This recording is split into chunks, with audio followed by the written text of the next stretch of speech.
35 વર્ષની ઉંમર જ્યારે થઈ દેવીદાસ બાપુની, એ દેવલો રબારી તરીકે ઓળખાતો હતો.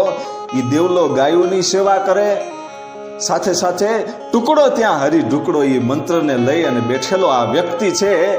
એ ખૂબ સેવા કરતા કરતા એક વખત ગિરનારની પરિક્રમા કરવા માટે ગયા, ત્યારે એમની 35 વર્ષની ઉંમર હતી. અને પછી ત્યાંથી એને જે જયરામ ભારતી બાપુ છે એ મળે છે, અને ત્યાંથી એને જ્ઞાન થયું કે હું બીજો કોઈ નહીં પણ ખુદ દત્તાત્રેય છું.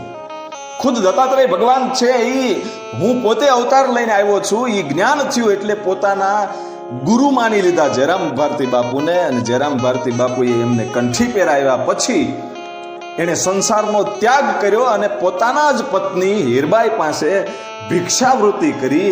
અને ભિક્ષાવૃત્તિ કરી અને એ ટુકડો લીધો રોટલાનો. એ એક ટુકડો